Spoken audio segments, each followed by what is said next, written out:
ઉપલેટા શહેરમાં કોંગ્રેસ પાર્ટી દ્વારા બાપુના બાવલા ચોકમાં ડોક્ટર મનમોહનસિંહજી શ્રદ્ધાંજલિનો કાર્યક્રમ રાખવામાં આવેલ, જેમાં ઉપલેટા શહેર અને તાલુકા કોંગ્રેસના આગેવાનો તથા કાર્યકરો તેમજ કિસાન મોરચાના પ્રમુખ ડાયાભાઈ ગજેરા, અનુસૂચિત જાતિના આગેવાનો ઉપસ્થિત રહ્યા તેમજ ઉપલેટા માઇનોરિટીના આગેવાનો હાજર રહ્યા તેમજ પૂર્વ વેપારી એસોસિએશનના પ્રમુખ વિનુભાઈ ઘરેવડા તથા શીખ સમુદાયના આગેવાનો હાજર રહ્યા.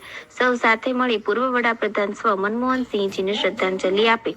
ડોક્ટર મનમોહનસિંહજી 1991થી જે પણ કામગીરી કરી હતી તેની પ્રશંસા કરવામાં આવી તથા ખેડૂતોના કર્જો માફ કરવામાં આવેલ અને ખેડૂતોના હિત માટે જે યોજનાઓ લાવેલ હતા અને દેશને નવી યોજનાઓ લાવી દેશને એક મોટા શિખર તક લઈ જનાર એવા પૂર્વ વડાપ્રધાન શ્રી ડોક્ટર મનમોહનસિંહજીને આજે પણ સર્વે જ્ઞાતિઓ તેમના કામની પ્રશંસા કરે છે અને કરતા રહેશે. હજી પણ ડોક્ટર મનમોહનસિંહજી ભારતના દેશવાસીઓ દિલમાં જગા બનાવેલી છે.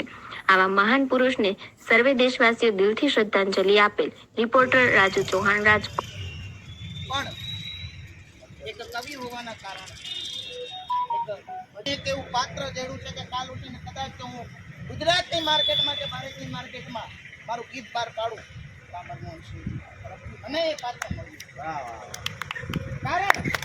પૂર્વ પ્રમુખ તાલુકા પંચાયત ઉપલેટા ગત 26 તારીખના રોજ આપણા પૂર્વ વડાપ્રધાન અને અર્થશાસ્ત્રી એવા મનમોહનસિંહજીનું અવસાન થતાં પૂરા દેશની અંદર શોકની લાગણી પસરી છે. ત્યારે આજે ઉપલેટા તાલુકા કોંગ્રેસ અને શહેર કોંગ્રેસ સમિતિ દ્વારા સર્વપક્ષીય શ્રદ્ધાસુમનનો કાર્યક્રમ જ્યારે રાખવામાં આવ્યો છે ત્યારે મનમોહનસિંહજીને સાચી શબ્દરૂપી શ્રદ્ધાંજલિ અને એમની જે 10 વર્ષની કાર્યપદ્ધતિ અને એમના દ્વારા જે લેવામાં આવેલા નિર્ણય જે પોલિસી મેટર આખા દેશની અંદર દીર્ઘકાળ સુધી રહેવાની છે અને આપણે એમની જે નીતિઓ છે એ અમર નીતિઓ તરીકે આ દેશમાં સાબિત થઈ છે અને આવનારા દિવસોની જે તરક્કી કરવા જવાનો છે દેશ, એમાં મનમોહનસિંહનું મુખ્ય ફાળો છે એમ માની આજે આપણે એમને શબ્દરૂપી શ્રદ્ધાંજલિ આપું છું.